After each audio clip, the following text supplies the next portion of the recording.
السلام عليكم ورحمة الله وبركاته. أهلا بكم في حلقة جديدة من بودكاست تجارب، البودكاست اللي بنستضيف فيه تجارب مختلفة من مجالات مختلفة لناس مختلفة.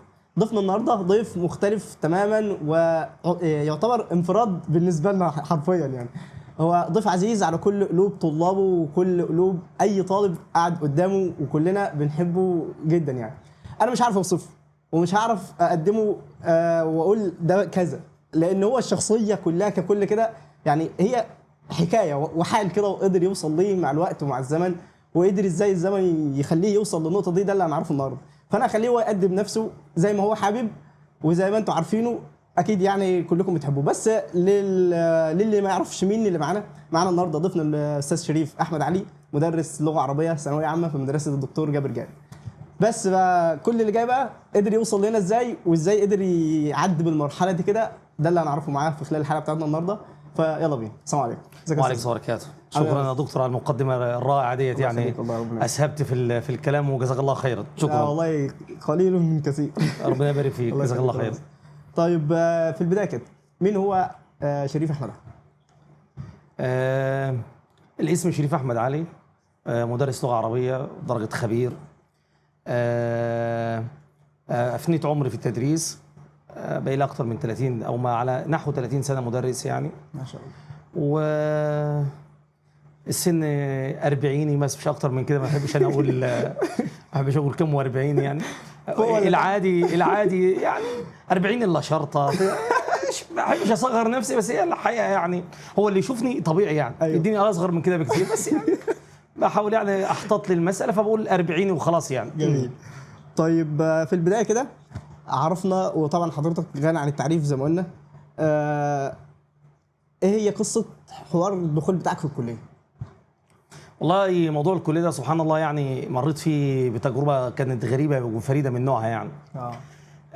بفضل الله انا كنت موفق جدا ثانويه عامه، يعني كنت الخامس على المحافظه بفضل الله، والثاني القسم الادبي ما شاء الله. لكن كانت امنيتي ان انا التحق بقسم اللغه الانجليزيه، يعني تربيه انجليزي. وفي الحقيقه برضو ما كانتش تربيه يعني كان ممكن اخش كليه اكتر يعني. اقتصاد علوم سياسيه كانت ساعتها متاحه، كل الكليات بالنسبه لي كانت بفضل الله يعني كانت متاحه. لكن لظروف اسريه ما اتجهت ل مجال التدريس او تربيه على وجه الخصوص، لان كان في تكليف زي ما انت فاكر ساعتها. تطلع بتشتغل، وانا كنت اكبر اخواتي، وفكره انك انت بقى تعول اسره واخواتك بعديك والكلام ده كله يعني. فكان الاتجاه للتربيه عشان خاطر موضوع السوق العملي يعني والتكليف. كان حلمك سياسه واقتصاد صح؟ لا والله مش سياسه واقتصاد، بس بصفه خاصه يعني، لكني كنت مستخسر المجموع يعني. كنت جايب مجموع كبير جدا، كنت معدي اقتصاد وعلوم سياسيه يعني بكتير يعني من الدرجات ايامها. لكن كنت مستخسر ان انا اخش بقى تربيه ساعتها كانت بتقبل ايامنا على ما اعتقد 80% متهيألي يعني او حاجه دون ذلك مش فاكر. لكن اللهم لك الحمد يعني دخلت التربيه، ممكن تقول دفعني ليها سوق العمل يعني دفعه. جميل. بس كنت عايز اخش تربيه انجليزي لان كنت محب جدا للغه الانجليزيه. تمام. والاقدار سبحان الله يعني دخلت تربيه، وكان في تنسيق داخلي للاقسام. كان متاح طبعا باعتبار انني قسم ادبي، كان متاح عربي انجليزي فرنساوي، ده اللي كان متاح ساعتها، تاريخ جغرافيا كده يعني. لكني كنت بحب جدا الانجليزي في وقتها، وحاولت ادخل. لكن تنسيق الكليه كان غريب بقى يعني. كانوا ساعتها بياخدوا 38 من 40، انا كنت جايب 37 ونص، فرقت معايا على نص درجه. انها بقى المقادير يعني سبحان الله. لكن شوف يعني الحته ديت سبحان الله يعني بالنسبه لي من حسن حظ انها صدفتني في بدايه حياتي. كنت جايب 37 ونص، وكان الجامعه بتقول اللي جايب 37 يعني اللي اقل من تقدير القسم بدرجه يسمح له بالالتحاق بالقسم، وبيقدم التماس ويقبل الدرجه على درجه تقبل. انت نص او نص. فطبعا قدمت والتحقت بقسم اللغه الانجليزيه، وقعدت تقريبا شهر و3 ايام او شهر و4 ايام حاجه زي كده، وانا بحضر محاضراتي في قسم اللغه الانجليزيه على اعتبار ان انا مقبول فيها يعني. ساعتها اتغير عميد الكليه بتاعتي، وجالي الدكتور علي حسنين.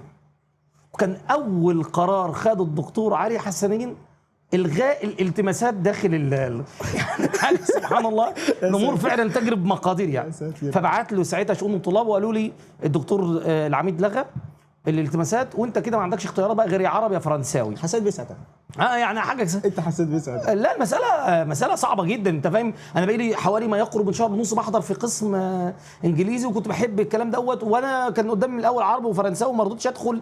فمساله محبطه جدا. صح. وكان لازم تشوف حل يعني. وبصراحه فضلت ان انا اسيب الكليه برمتها على ان انا ادخل في مجال ما بحبوش. وفعلا قررت ان انا اسيب تربيه وانزل لاداب، وكان بقى اداب يعني ساعتها كنت باخد 60%. يا نهار ابيض. يعني حاجه كده.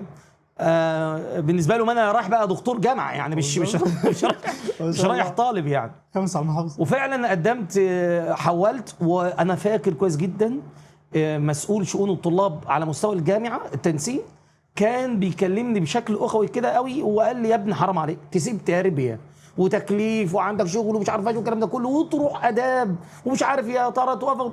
لكني اصريت ان انا ما اخشش ما اكملش في عربي او فرنساوي، ولازم اكمل في المجال اللي انا كنت حابه ساعتها. والتحقت باداب على امل ان ادخل قسم لغه انجليزيه، واكيد ما فيش مشكله يعني. بالظبط. قدموا لي ورقه حمراء كده انا فاكرها بتاع رغبات فيها 6 اقسام. وكان عربي وفرنساوي برضه وانجليزي وتاريخ وجغرافيا ووثائق ومكتبات.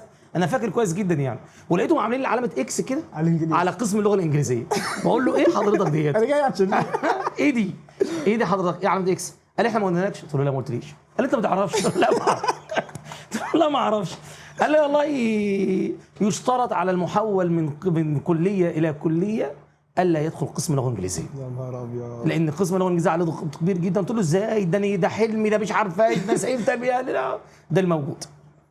ولقيت نفسي مضطر اختار برضه عربي وفرنساوي وتاريخ وجغرافيا ارجع تربيه بقى. ارجع بقى تربيه يعني، ده المنطق يعني. منعني كبريائي بقى ان انا ارجع تاني والله العظيم. وقلت يا شماتة طنط زازا فيا اروح هنا وارجع هنا وموالي يعني.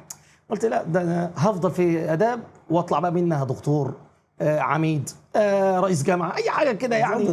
قلت بقى فدخلت تاريخ. كنت احب التاريخ جدا يعني، كان يستهويني التاريخ لدرجه كبيره جدا. جميل. وما زال تاريخ الثانويه العامه عالقا في ذهني حتى يومنا هذا يعني.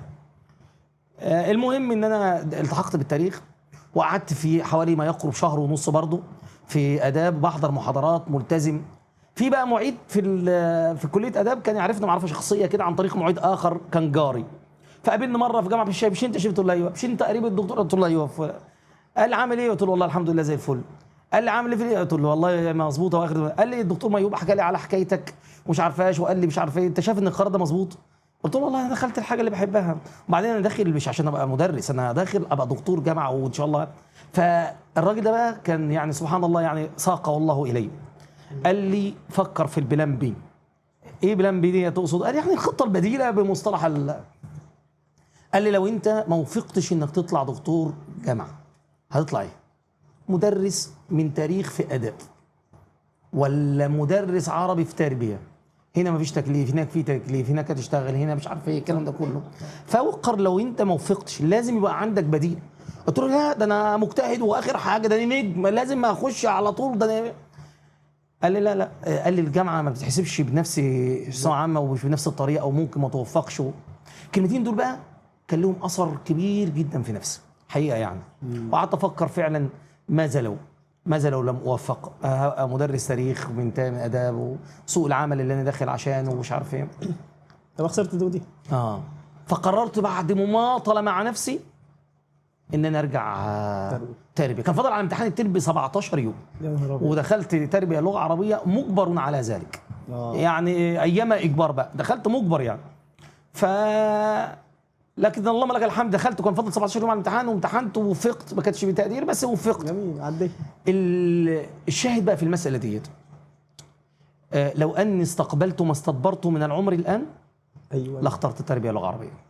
يعني سبحان الله رفضتها كتير جدا. ايوه انا عرفت فعلا ان ربنا اختار لي الاصلح والانسب لشخصيتي والافضل على مستوى ديني وعلى المستوى الثقافي وعلى الكلام ده كله. فعلا لو اني استقبلت ما استدبرت من العمر لازم اختار تربيه لغه عربيه، كان افضل اختيار هو اختيار الله لي. مع اني جادلت. سيدنا عمر بن الخطاب يقول لو عرضت الاقدار على ابن ادم لاختار القدر الذي اختاره الله له. ايوه فعلا ده حقيقي يعني. انا بعتبر النقطه ديت بالنسبه لي زي ما قلت لك منهج حياه، علمتني درسين مهمين جدا: ان اختيار الله هو افضل اختيار، وان العبد مهما سعى للاختيار لن يوفق. صح. الحاجه الثانيه بلان بي، الخطه البديله. الخطه البديله دي نقطه مهمه جدا، درس مهم جدا، لازم يبقى عندك خطه بديله يعني. صح. طب جميل. طيب بالنسبه ليك والدك توفى وانت لسه في مقتبل عمرك، يعني لسه بتبدا. انت عرفت المعلومات دي منين؟ لا اسال تحريات بقى. تحريات يا باشا. ماشي يا عم اتفضل. كان شعورك ازاي وقدرت ازاي تقابل الموضوع ده؟ اثر عليك ازاي؟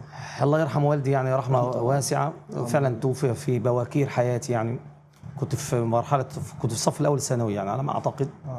كنت بنتقل الى ثانيه اللهم لك الحمد، وانا اكبر اخواتي زي ما سبق وقلت. مساله صعبه جدا انك انت تكون رب اسره وانت لم تكتمل بعد، لم تكتمل نضجا ولا تفكيرا، لسه عيل يعني يعتبر. كان عنده عمر بالظبط 15 سنه وكم شهر. فبالنسبه لي يعني كنت غير قادر وغير مؤهل تماما ان انا اتحمل مسؤوليه زي ديت، بس برضه ده اختيار ربنا سبحانه وتعالى ولعله كان الافضل. كافحنا بقى. انا بصراحه احنا يعني اسره كانت ضيقه الحال جدا يعني، وكان والدي يعني راجل كده على باب الله في الشغل، ما كانش عنده يعني دخل ثابت. عانينا كتير جدا من نقص الموارد الماديه، لكن دي برضو نقطه احمد الله عليها.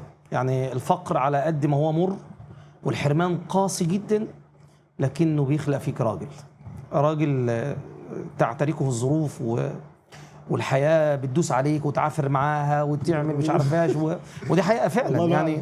لا اخفيك سرا، ويمكن دي لاول مره اقولها في حياتي لحد من غير ذوي الرحم يعني، ان انا بيت في الشوارع. كنت بنام على الارصفه لفتره من فترات، طبيعه عمل كانت بتقتضي ان انا انام في الشارع والكلام ده كله.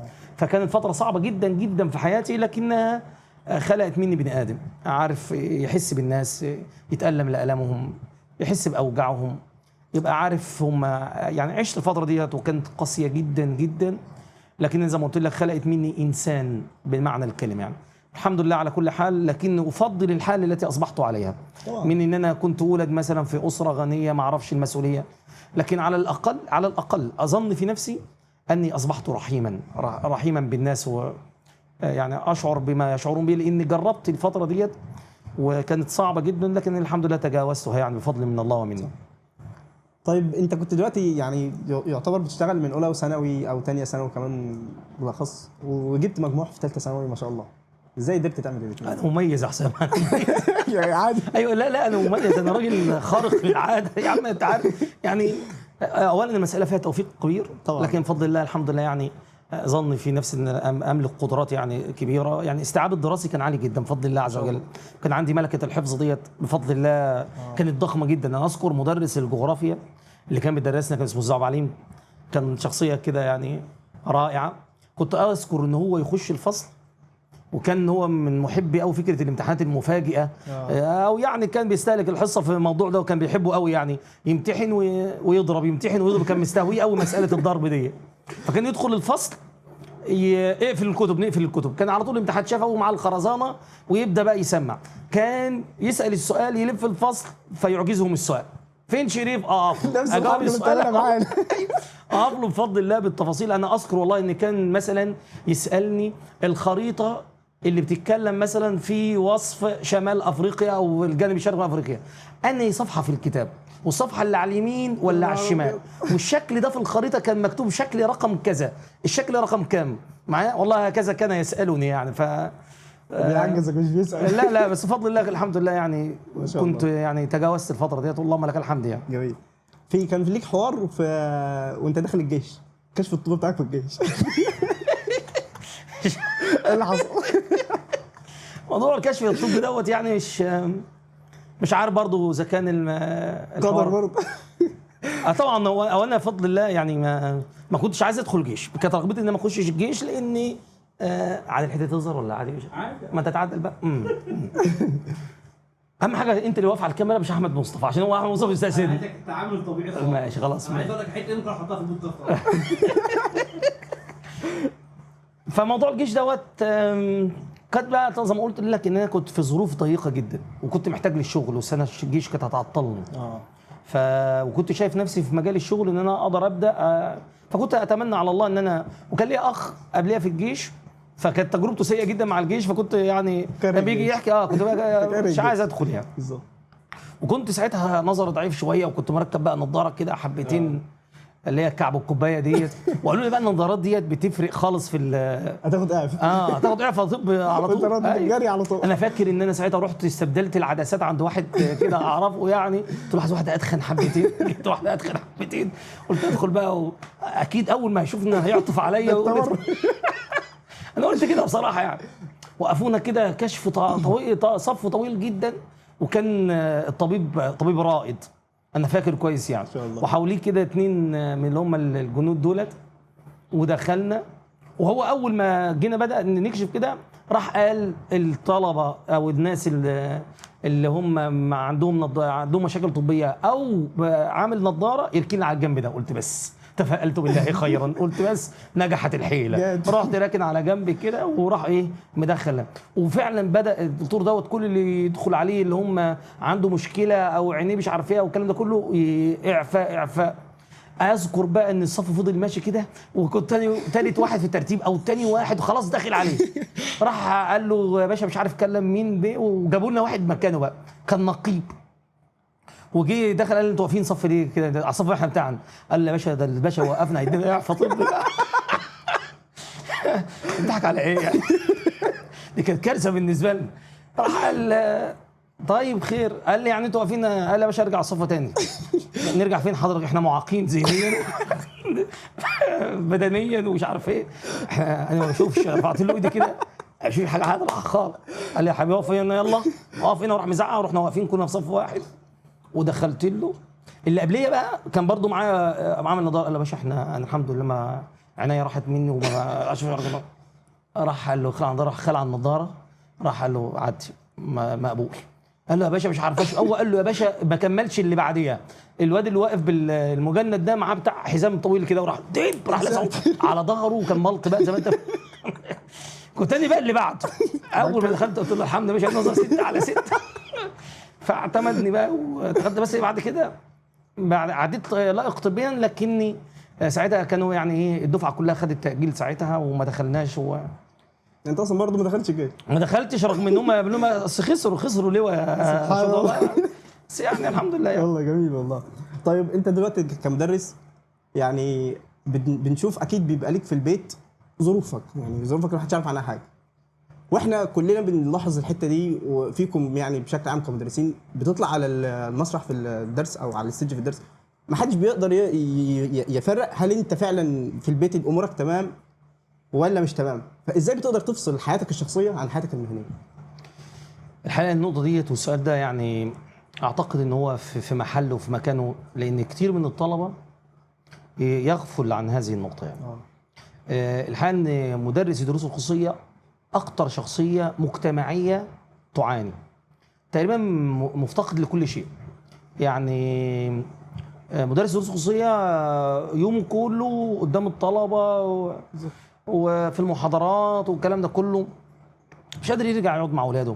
ولو رجع قاعد مع اولاده راجع تعبان ومش عارفاش ومجهد ودماغه اتصفحت ومش قادر ومنهك ويوم طويل.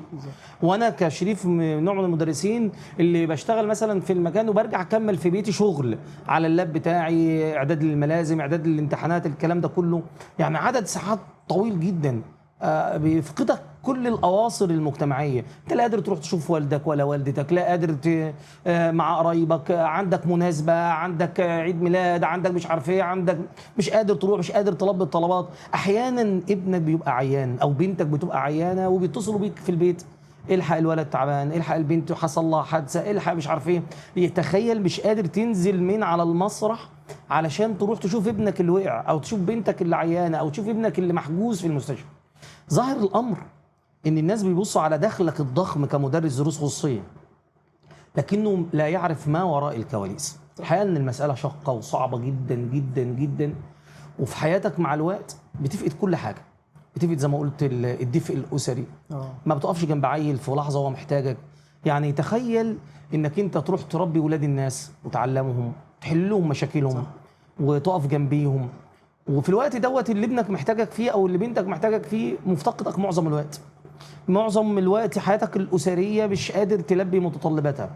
حياتك المجتمعيه، العائله، يعني انا عندي العيله مثلا في فرح في مناسبه الكلام ده كله بطلوا يبعتوا لي، عارفين على طول الله يعينك، الله انت عندك شغل، انت عندك مناسبه، انت عندك مش عارف ايه، عارفين عندك امتحانات، الكلام ده كله. اصبح مثلا لي اخ هم تملي يبعتوا له احنا عندنا فرح، عندنا في موته، في الكلام ده كله. تخيل ان حياتك اصبحت محصوره في برنامج عمل من 6 الصبح لحد ما شاء الله مساء. حياة صعبة وحياة شاقة جدا، روتين صعب. ناهيك عن انها روتين، وناهيك عن انها بتبقى في بعض الاحيان مملة وكئيبة وبتمشي على وتيرة صعبة، لكنها زي ما قلت لك بتحرمك من حاجات كتيرة، بتفقد حاجات كتيرة جدا. كنت اود كمدرس ان انا ما افقدهاش. يعني ده يمكن اكتر حاجه متعبه في مهنه التدريس، انك بتفقد الدفء الاسري والحياه الطبيعيه ولحظات جميله جدا بتحاول تقعدها جنب عيالك او زوجتك او اسرتك. مش قادر. وعلى الرغم من الزحام ده كله، ويبقى عندك بقى خلفيه اسريه صعبه ومشاكل وولد مريض، بنت مش عارف ايه الكلام ده كله، لكن مطالب انك تقف على المسرح زي ممثل المسرح. انت تشوف ممثل المسرح الكوميديان بيقف ويضحك آلاف الجماهير قدامه وهو من جوه مكوي. نفس الكلام اخاف يعني المدرس الدروس دوت يخفي كل آلامه وعذاباته ومشاكله وراء ملامحه جوه كمان، يعني حتى بيمنع ملامحه ان هي تظهر تلك الشكوى. مسألة صعبة جدا وشاقة جدا. يعني بعتبر ان المدرس الدروس الخصوصية اشبه بالممثل حرفيا. يعني فعلا بتمثل قدام الناس، بتحاول تظهر مباهجك قدام العيال وتخفى عنهم آلامهم، لان هو جاي لك عشان كده، جاي يسمعك في جو من الود ومن الألفة. هو ماليش دعوة انت متألم، انت متضايق، عندك مشاكل مش عارف ايه، هو جاي يشوفك في الوجه اللي اعتاد انه يشوفك فيه بالظبط. بيشوفك بالشخصية الجميلة المرحة. لو انت قفلته في وشه معظم المحاضره بيبقى كاره المحاضره، هو عمره ما يسال نفسه انت ايه اللي حصل لك النهارده، صح. ولا ايه اللي عندك في البيت، ولا ايه المشاكل اللي بتعاني منها، ولا ايه انت عارف ان احيانا كتيره جدا يبقى المرض بالنسبه لي موقعد فعلا، وبروح مثلا للدكتور. انا اذكر ان انا يعني في 2020 اصبت بالكورونا في الفتره اللي هي صعبه جدا ديت، وبعد ما اتحجزت في العنايه المركزه 18 يوم في العنايه الحرجه، كانت حاجه صعبه جدا، وسبحان من نجانا يعني. الحمد لله. انا اذكر ان دكتور العنايه بعد ما طلعت من العنايه رحت له بعدها باسبوع بيتابع، وقلت له ان عايز انزل شغل عشان اطلع على وش امتحانات ومش قادر اتخلى عنه. والله اذكر كلامه حرفيا، قال لو نزلت انت بتخاطر بحياتك، انت لا يمكن تنزل شغل قبل 6 اشهر على اقل تقدير. يا نهار ابيض. قال لي دي مخاطره وبتجازف بحياتك حرفيا، الحاله بتاعتك كانت صعبه جدا وحرجه جدا، ولو نزلت انت تقامر بنفسك. لكن نزلت تاني يوم، من بعد ما قال كده تاني يوم نزلت، وكنت بروح بالعبوه بتاع الاكسجين ديت اللي هي الصوانه بتاع الاكسجين، كنت باخدها معايا الكلام ده كله، لان ما كنتش بقدر اتنفس تنفس طبيعي. وكنت باخد مثلا على طول في قلب الشغل على طول قبل ما اخش المحاضره الماسك والاكسجين عشان يرفع من كفاءه الاكسجين، واخش المحاضره وانزل بعدها بساعه اخد جلسه اكسجين وارجع تاني. يعني كانت حاجه صعبه جدا، ومع ذلك الطالب مش عارف، مش حاسس، مش عارف معاناتك، وانت مش قادر تشرحها له عشان ما تبقاش بتزايد عليه. صح. فيعني مهنه التدريس مهنه شاقه جدا جدا جدا. حسنتها الاهم والافضل من وجهه نظري حب طلابك ليك، انك بتحس انك انت بتصنع شخص ناجح في ايا كان مكانه وموقعه. بس ده كفايه انك انت تبص في عينه وتحس في عينيه نظره امتنان ليك واحساس. والله كلنا. جزاك الله خير. انت بتجاملني عشان البرنامج. جزاك الله خير. والله بس طيب السؤال اللي بعده كده، ازاي بقى في ظل كل المعاناه ديت في معاناه تانية، التكرار؟ ازاي ما بتملش من التكرار؟ يعني انت بتطلع بالدفعه من اولى ثانوي تفضل تشرح لهم نفس الكلام، وتدخل مثلا ممكن يبقى عندك مجموعتين في نفس او 3 مجموعات في نفس اليوم، تعيد الكلمتين دول، تدخل تقولهم تاني هنا، تدخل تقولهم تاني هنا، بتقابل الحقيقه ان موضوع التكرار ده فعلا متعب في الشغلانه بتاعتنا، بس ما بتحسوش قوي لسبب لاختلاف نوعيه الطلبه اللي قاعده قدامك. كل محاضره اي نعم هو الدرس واي نعم هو الشرح، لكن تفاعل الطلبه معاك وانجذاب الطالب ليك ونوعيه الطالب نفسه اللي قاعد قدامك ومدى استيعابه والاسئله اللي بتخرج من كل طالب وانت الاسئله اللي بتطرحها وردود الطلاب عليها كل ده بيخلق جو مختلف تماما. اكيد يعني ممكن يكون القالب نفسه واحد اللي بتصب فيه المعلومه، لكن في الاخر ما داخل بقى القلب بتاع الطلبه والكلام ده كله وطريقه تفاعلهم معاك بتختلف من مجموعه لمجموعه. في مجموعه طلبه معينه، في طالب نفسه بيفرق معاك في المجموعه بيضفي عليها برضو جو برضو من البهجه، في طالب تاني استيعابه اعلى من الاولاني ده بيطرح. التفاعليه ديت هي اللي بتخليك ما بتحسش بمساله التكرار. نوعيه الطالب اللي قاعد بتختلف، لكن اعتقد ان المستحيل هو اقول نفس المحتوى لنفس المجموعه تاني. لا دي صعبه، مستحيل لا هو يتقبلها ولا انا هقدر اديها. لكن هو اختلاف نوعيه الطالب والكلام ده كله اعتقد انه دوت اللي بيفرق في مساله التكرار ديت. جميل. طيب انت دلوقتي كده كمدرس ازاي قدرت المهنه دي تغير في شخصيتك اصلا؟ انت في البدايه ما كنتش حابب تبقى مدرس اصلا، ازاي بقى لما بقيت مدرس ازاي ده قدر يغير فيك ياثر فيك دينيا؟ يعني انت ذكرت ان انت بقيت على الاقل بقيت رحيم، بس دي كانت جايه من الظروف اللي انت مريت بيها. ايه بقى مهنه التدريس اضافت لك ايه مثلا كصفه انت حبيتها؟ مهنه التدريس تجمع خصال كل المهن، يعني فيها من رحمه الطبيب موجوده في المعلم، فيها من ذكاء المهندس تصميماته. انت عارف المهندس ده بيصمم مبنى وانا بصمم واشكل عقليه الطالب معايا، فبخلي منه فيها من احساس الواعظ وثقافته الدينيه. انا بقعد في مكاني بخلق الفرص او هي بتدخلي لي ان انا اقول جمله توجيهيه، جمله تربويه، جمله دينيه فيها تجمع كل تناقضات المهن وكل شذراتها المتناثره. كل مهنه باخد منها كل ده موجود في المعلم، ولذلك في ظني ان هي ارقى فعلا المهن. ما كانش النبي صلى الله عليه وسلم قال ان العلماء ورثه الانبياء معايا، وده السبب انك انت بتحمل رساله. فكره ان انت عندك رساله بتقدمها للطالب لو كانت هذه النيه حاضره اعتقد ان انت لابد ان تؤجر اجر عظيم. يعني سيبك انك انت بتتكسب من هذه المهنه، معظمنا يتكسب. الفكره ان خلاف التكسب ازاي انت شايف المهنه بتاعتك معايا، انت بتقدم له قد ايه لما بتقول نصيحه للطالب، بتوجهه توجيه تربوي، بتوجهه توجيه ديني، قد ايه لما بتشوف الدموع في عينه متاثر بكلامك الوعظي وارشادك ليه، قد ايه لما تقول له نصيحه وتفرق معاه في حياته ويجي يقول لك لولا نصيحتك لكان الوضع كان المساله ديت بتخليك تصبر. هذه اعظم حسنات التدريس، صح، انك انت تطلع شخص وتصنع شخص يدين لك بالولاء وتحس انه شخص نافع في مجتمعه، وبتحس قد ايه ان هو متاثر بيك. يعني اكتر شيء يعني يعزيني في تعب هذه المهنه والمها، لان المهنه شاقه جدا والله. هم معتقدين انك انت واقف على ستيج وعلى كرسي متحرك وتحت تكييف والمساله ديت، لكن زي ما قلت لك كواليس التدريس صعبه، والتعامل مع الطلبه وصبرك في التعامل معاهم، وازاي انت مطالب التعامل مع جمهور مساله من اشق المسائل.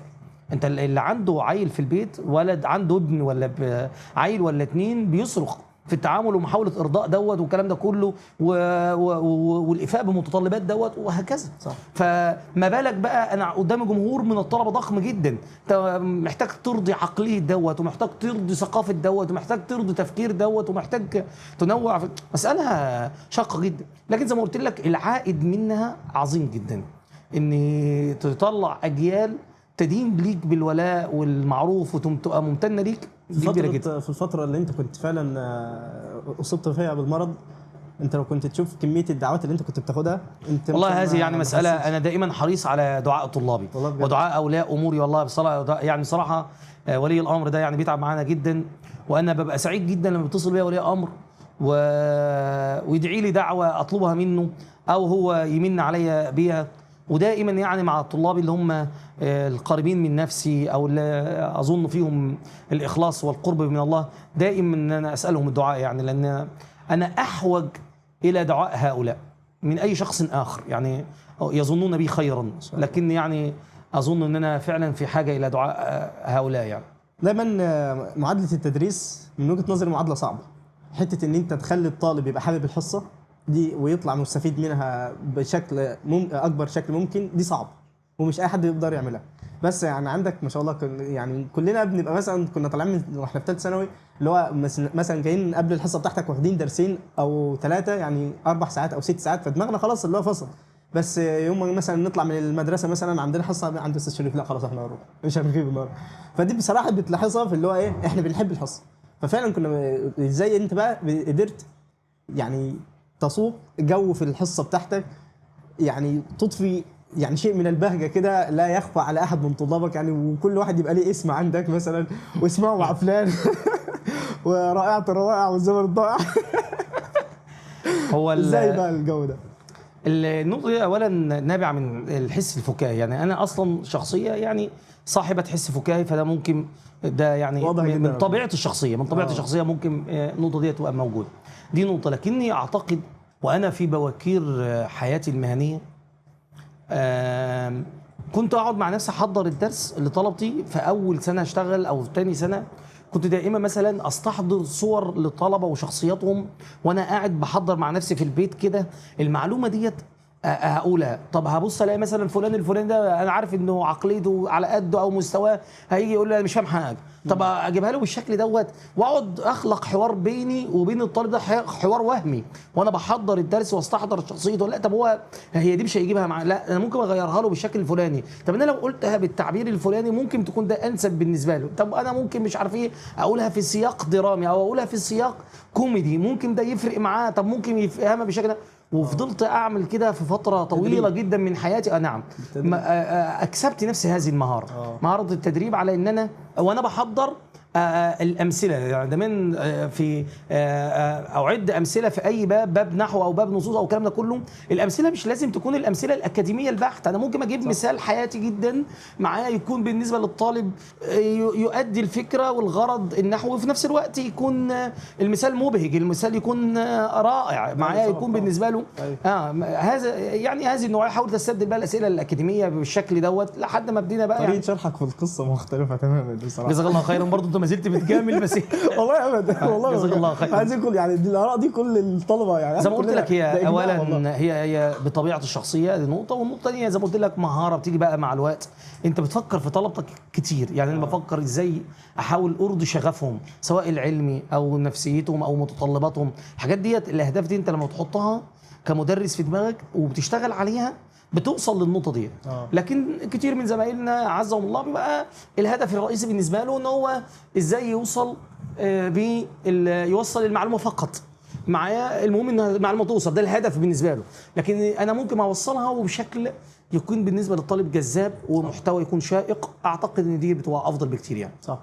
طيب دلوقتي خلاص يعني امتحانات ثانويه عامه على الابواب، والله يعينهم يعني وكده، فتنصح ايه طالب ثانويه عامه بالوقت اللي احنا فيه ده، وبالاخص بقى في ماده اللغه العربيه، ازاي يتعامل مع الماده كمراجعه في الوقت الحالي، وازاي يتعامل مع في ورقه الامتحان وقاعد في اللجنه؟ والحقيقه ان احنا اصلا هنصور فيديو خاص بهذه المساله. يعني انت خلاص يا جماعه مستبق بالظبط. احنا محضرين النهارده سكريبت عشان خاطر هو الفيديو اللي بعديك طب خلاص مش هنجاوب السؤال ده واسمعوا الحلقه. فلكن يعني نخليهم بقى احنا نوجههم ان هم يسمعوا. في قناه على اليوتيوب اسمها سلسله انفراد التعليميه، هسيب اللينك بتاع القناه في الديسكربشن على الصفحه الرسميه بتاعت وهنسيب الصفحات كلها بتاع الفيسبوك بتاع استاذ شريف برضو في الديسكربشن بتاع الفيديو، وتشوفوا بقى ايه الكل تابعوه يعني هتستفادوا اكيد. وفي سلسله اذكر ان انت كنت عاملها لنا واحنا في ثانويه عامه، انت اصلا القناه دي بسبب ان احنا كنا في كورونا وكده الدفعه بتاعتنا. ايوه سلسله الفيديوهات اللي بتاعت قواعد كثيره في سواعات قليله دي بص يعني استفدنا منها ايام استفاده والله،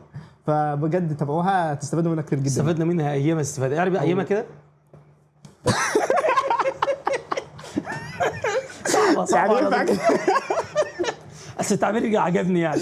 الطلبه صراحه اللي بيتفرجوا علينا اعرب استفدنا من ذلك ايام استفاده. اعرب بقى كلمه استفاده الجمله صح اصلا. ايوه الجمله صحيحه، واعراب ايام له جائزه يبقى اكتبوا لنا في التعليقات. طب جميل. الجائزه ايه بقى؟ انت بقى اللي هتقدم مش صاحب المحتوى وانا اللي هقدم كمان. تمام ماشي. بالرغم بقى من كل الضحك والهزار اللي احنا عمالين نتكلم فيه بالحصه، بس لما بيصدر منك قرار ما بقاش فيه رجعه خلاص. يعني مثلا انت قاعد في الحصه وشفت طالب عمل مخالفه، بره هي بره. مثلا حد غير ميعاد من غير ما يعرفك، بره هي بره، اللي هو لو النبي لو جابني ما بيدخلش. ازاي بقى بيبقى عندك الصرامه دي في دي من اهم نقاط النجاح عند المدرس. التدريس معادله صعبه جدا. ازاي تكون لين جدا بحيث يحبك الطالب، وفي نفس الوقت تكون حازم جدا بحيث لا يطمع فيك. ودي مساله مش سهله، ان الموازنه دي بينهما شعره دقيقه جدا. انك انت راجل ضحوك، راجل مرح، راجل طيب، لزوزه، عسوله، ده يعني انت عارف الحاجات دي. لكن في نفس الوقت شخصيه يهابك الطالب، مش ممكن يتجاوز حدوده معاه.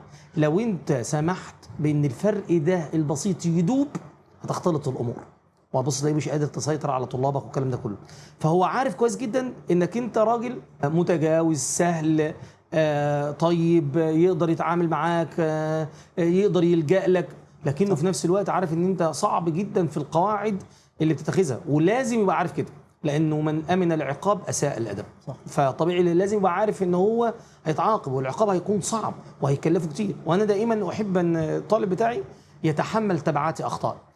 انك لو عملت الخطا وتحملت التبعات، خلاص ده هيخلق منك راجل بصرف النظر عن الشغل، لكن هيخليك تعرف انك انت عندك مسؤوليات، انك قصرت في مسؤولياتك، وانك عليك انك تتحمل نتيجه خطا ايما كان بقى الخطا وتكلفه الخطا، بس لازم تتحمل. كن رجلا تحمل تبعات اخطائك، كده تقدر تعيش، تقدر تبقى عندك شخصيه ناضجه.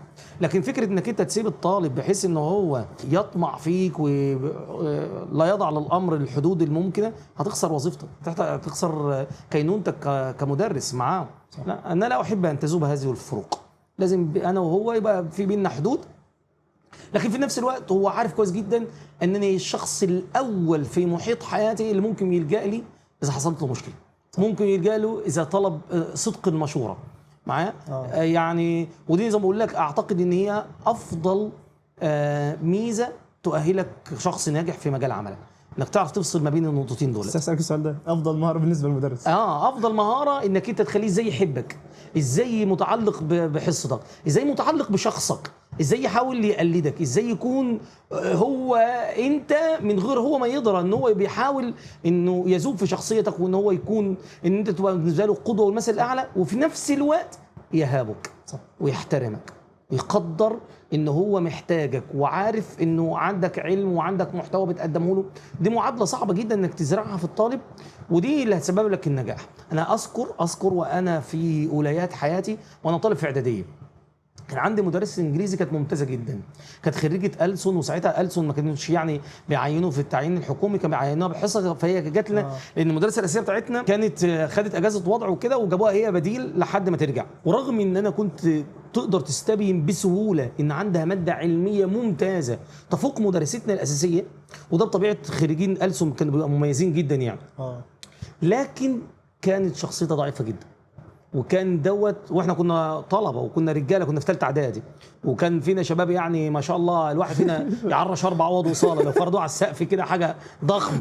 فازاي بقى هي تسيطر على الفصل؟ ما كانوش بيخلوها تقول المعلومه، يعني بقى ضحك وهزار سخيف عليها شويه، ممكن يتجاوزوا بشكل بالكلمه باللفظ، يحدفوها مش عارف حاجه، لدرجه ان انا افتكر ان اخر حصه دي بكت بكاء مرا داخل الفصل لما تجمعوا حواليها بشكل مثلا غير لائق، وكان يعني تعرضت لواقع سيء جدا بسبب ان هي مش عارفه تخلق الموازنه دي.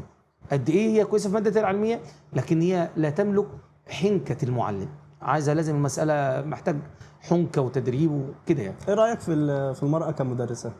بصراحه انا بصفه عامه متحفظ في عمل المراه، متحفظ جدا في عمل المراه بشكل عام، على جميع الاصعده يعني. أيوة. في صفه بشكل عام ما بحبش عمل المراه، القليل منهم فقط، بل الندرة منهم اللي ممكن تكون تسد في موضوع، قليل جدا منهم اللي ممكن يكون يعني على موضع الكفاءة، لكن أكثرهم يعني كغثاء السيل. الله المستعان. طيب أنت بقى كمدرس لغة عربية أكيد بطبيعة الحال ليك باع كبير في القراءة وكده، مين أفضل أديب أثر في أستاذ شريف؟ سواء من الجماعة بتوع زمان مثلا أو معاصرين الوقت الحالي مثلا، إن كان في يعني في الوقت الحالي.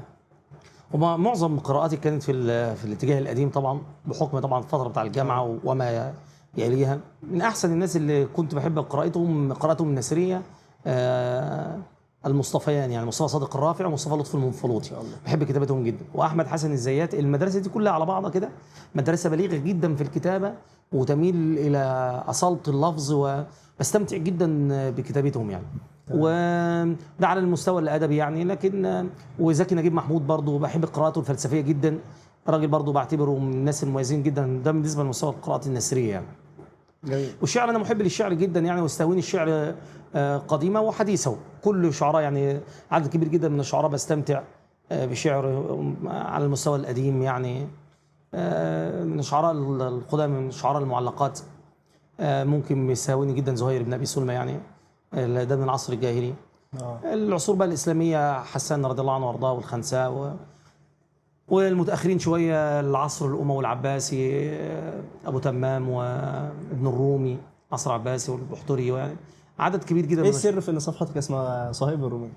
صهيب الرومي ابن اسمه صهيب، ولد اسمه صهيب. وانا بصراحه يعني متاثر جدا بشخصيه صهيب الرومي يعني. مره سمعتها من واعظ، سيدنا صهيب رومي بالنسبه للاسم من بلاد الروم، فجاء مكه وكان صعلوقا كما يقول يعني رضي الله عنه وارضاه، لا يملك شيئا من حطام الدنيا، من هو كان من بلاد الروم. فجاء مكه حافيا غير منتعل، ما كانش حتى لابس جزم. فجاء مكه بسيطا فتاجر فيهم فاغتنى غنى. فلما اغتنى وصادف ذلك ظهور الاسلام فاسلم، وكان النبي صلى الله عليه وسلم هاجر من مكه الى المدينه وهو كان ما زال في مكه، فاراد ان يهاجر. فلما علم اهل مكه بان هو مهاجر تبعوه، قالوا اذا اردت ان تخرج الى محمد فخلي بيننا وبين مالك، جئتنا صعلوقا فاتركنا كما جئت. يا اخوانا انا اشتغلت بالفلوس ديت وعملت مش عايز اطلع حافي زي ما جيت. فدلهم على مكان ماله فاخذوه، حتى انهم يعني اشاروا الي على بردته العباءه اللي كان هو لابسها فخلعها، والحذاء فخلعه، وارتدى شيئا من الصوف الخشن، حاجه عامله زي الشوال عندنا كده معايا، فاكتساها وهاجر من مكه ماشيا. فلما دخل المدينه ودخل على مجلس النبي صلى الله عليه وسلم قال ربح البيع ابا يحيى.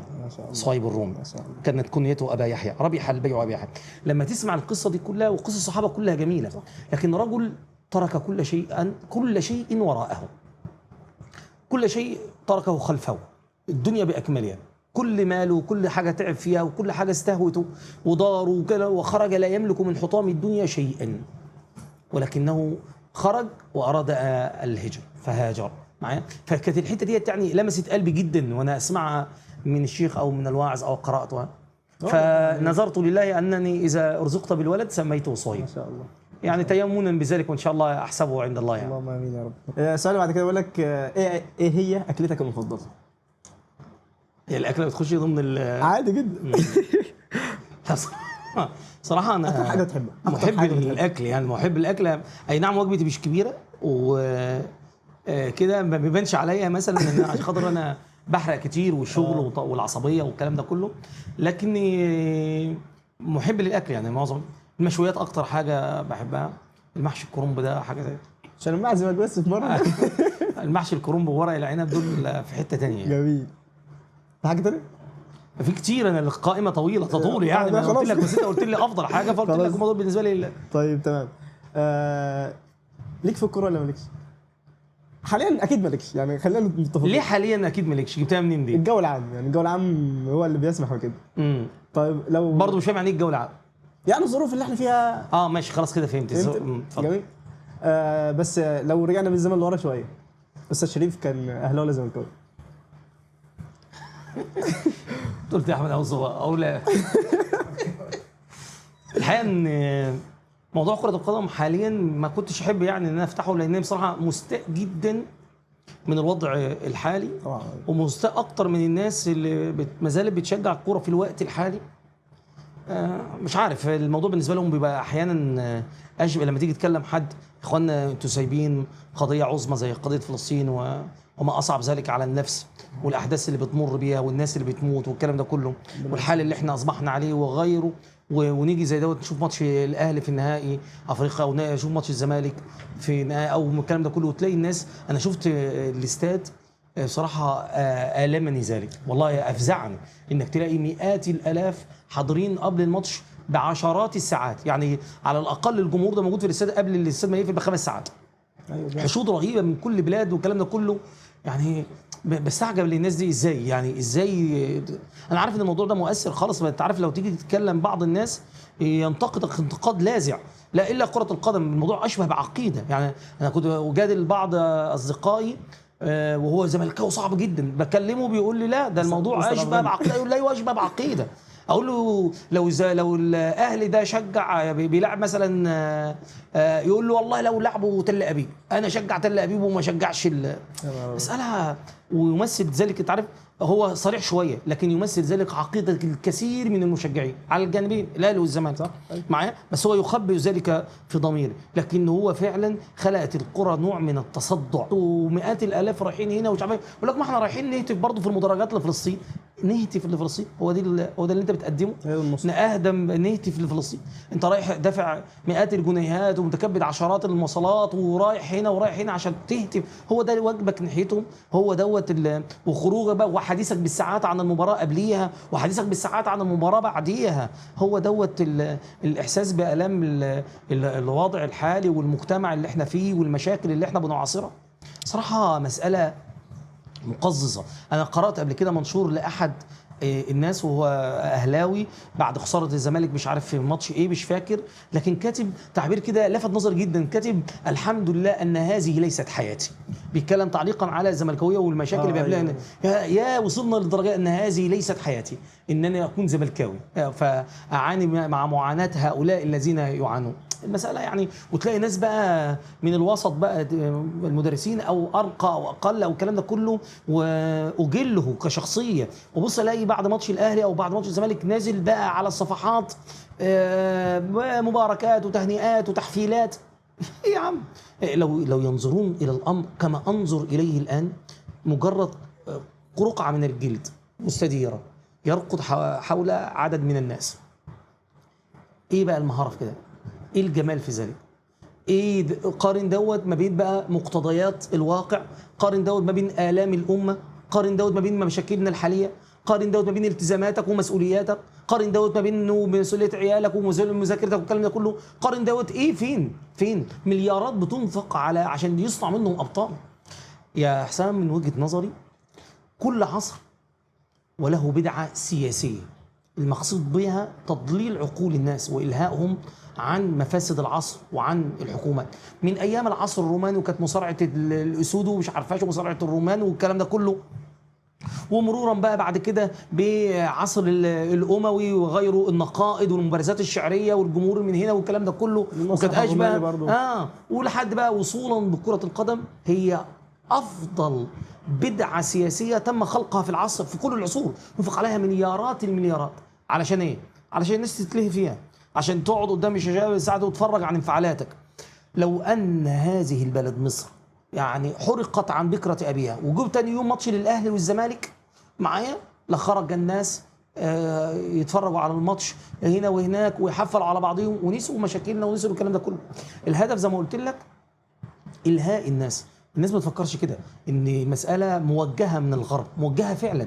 بتشوف دلوقتي ناس بتبكي من أجل خسارة ماتش، وناس بتقعد بالساعات وتلعب وناس وناس بتموت عشان خاطر الماتش، لكنه لا يموت من اجل اخواننا مثلا اللي بيموتوا في فلسطين، لا يبكي من اجل حاله المتردي، لا يبكي من اجل مستقبله اللي ضاع، لا يتألم من اجل، لكن يتألم من اجل مباراة اصبحت عقيدة. تخيل غرسوا فينا ان اصبحت، والله صديق هذا الذي يعني اذكره لك بالكلام يقول طلق زوجتك او اخرب بيتك ولكن لا تترك فريقك.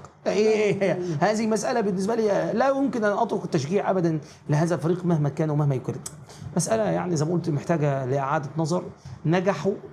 نجح فعلا الغرب في غرس هذه المسألة، فأصبحت دلوقتي ينفق المليارات من أجل الشراء والتسويق والإعلام اللي بيضخم المسألة جدا جدا بالساعات قبل المباراة والساعات بعد المباراة تحليلا وغيره، عشان يلهي الناس ساعات قبل المباراة وساعات بعد المباراة والكلام ده كله عشان يلهي الناس. والأمر كله ساعتين. أظن أن المسألة محتاجة نظر ومحتاجة وعي ومحتاجة الجيل يتغير والاهتمامات تتغير يعني. جميل. السؤال اللي جاي مهم جدا بالنسبه لي بصراحه. اتفضل. لو تنصحني انا نصيحه حسام تقول له ايه؟ انصحك ازاي يعني؟ انصحني نصيحه كده دينيا حياتيا اي حاجه. والله النصيحه ليك انت بصفه خاصه نخليها نصيحه بصفه عامه عشان خاطر يعني كلنا ذلك الشخص يعني. طالب جامعي، انا عارف ان انت طبعا في طب وربنا يوفقك، وعارف ان انت كنت طالب مجتهد واظن الحمد لله يعني ان ربنا سبحانه وتعالى ما مريت بتجربه صعبه انت في ثانويه عامه وفي النتيجه، لكن ربنا سبحانه وتعالى شاء ان هو يعوضك يعني. الحمد لله. ده من توفيق ربنا سبحانه وتعالى. لكن على كل حال طالب الجامعي دوت عليه ان هو يستثمر وقت الجامعه في انه يشتغل على ذاته، لان الجامعه لا توفر هذه الآلية ابدا. انا كمدرس ايه اللي استفدته من الجامعه في مجال تخصصي؟ اكاد اقول لا يمثل ذلك من عباءه التدريس سوى 15%. انا ما استفدتش حاجه، وبالذات تربيه فقيره شويه من في موضوع المواد العلميه والكلام ده كله. لكني منذ انني ربنا سبحانه وتعالى من اول سنه وانا ابتديت اشتغل على نفسي، ابتديت انمي مهاراتي، اشوف هنا واشتغل هنا واجيب كتب هنا واجيب مراجع هنا، وما زلت هذه النقطه لحد الان موجوده فيا. يعني أنا برجع من الشغل اجيب مراجع، اجيب كتب مش عارف ايه، ابص على النت، اشوف الحاجات ديت. يعني بحاول ان انا اطور من الذات والكلام ده كله، فما تكونش نفسك قاصره ومقصوره على المواد التعليميه اللي بتاخدها، لان في الاخر هتطلع وتمارس هتلاقي ان المساله بينهما بون شاسع ما بين اللي انت خدته وما بين الممارسه الحياتيه. اتمنى انه كطالب جامعي ابدا اشوف سوق عملي بعد كده محتاج ايه، وابدا اشتغل على نفسي وانمي مهاراتي والكلام ده كله بعيد عن الجامعه ومحتواها والكلام ده كله. والنقطه الثانيه بقى النقطه المهمه جدا على الجانب الاخلاقي. اتمنى ان الجامعه ما تلوثكش، لان الجامعه تيار مفتوح. احنا عندنا في البلاد الارياف بيبقى فيه انغلاق كبير، الصبيان مع بعض والبنات لوحديهم دوت. بنخش الجامعه بتبقى مكان محرما اصبح محللا ومباح. نعم ربنا عليا والله بجد حسيتها جدا ان انا اتربيت في الارياف. لما دخلت ورحت هناك الجامعه الدنيا الوضع فعلا صعب، وانا كنت بشوف الجامعه يعني بصراحه البنات والاولاد، وانا لا اؤمن بالصداقه تحت اي مسمى. طبعا. صداقه رجل وبنت مستحيله. طبعا. لا هو صديقي في الجامعه ولا باخد منه محاضراته ولا مش عارفاش ولا الكلام ده كله، اي حاجه يمكن استبداله طبعا معايا. ف يعني التحفظ الاخلاقي اتمنى ان هو يكون دوت. يعني ده اكتر حاجه انصح بيها، الالتزام الخلقي للبنات والصبيان خاصه مع انفتاح الجامعات والكلام ده كله، وانك انت تشتغل على ذاتك وتطور مهاراتك من دلوقتي عشان سوق عملك بعد كده. ودول اكتر حاجه يعني انصح بيهم باذن الله. طيب تتمنى تشوف مين يكون مكانك في يوم من الايام في البودكاست بتاعنا المتواضع ده؟ شخصيه تيجي تسجل يعني يكون عندها برضه تجربه كويسه كده في مجال التدريس ولا في مجال اخر؟ بشكل عام مش شرط في التدريس يعني. مش عارف السؤال اللي عمال افكر، مش عارف شخصيه ممكن اتمنى يكون طبيب، يعني يكون مكاننا طبيب برضه يكون على المستوى المهني نعرفه والكلام ده كله، يكون في اطباء مشهورين يعني. في حد ترشحه بعينه؟ في حد ارشحه بعينه بس ما اظنش ان هو يجي لك في البودكاست ابدا يعني. مش مشكله عادي هنحاول كده. الدكتور ماجد المحمدي هو من بني عدي. تعرف بني عدي؟ جنبينا على طول. من الدكتور ماجد المحمدي اعتقد ان هو من الشخصيات اللي انا بحترمها جدا. جميل. وممتاز جدا وفي مجال عمله رائع جدا. واتمنى ان هو يسمعونا مثلا. هو ليه اخته هناك واولاد اخواته كنت بشتغل معاهم كطلبه. اتمنى ان انا اشوفهم على المستوى ده يسمعوا المحتوى ويرشحوهم انه يجي معاك. يعني هو وقته ضيق جدا بيسافر كتير. لكن اتمنى ان احنا نعرف عنه كتير يعني، لان انا بعتز بيه خالص يعني كشخصيه ممتازه جدا يعني. جميل باذن الله. انت البدايه بتاعتك كانت ازاي؟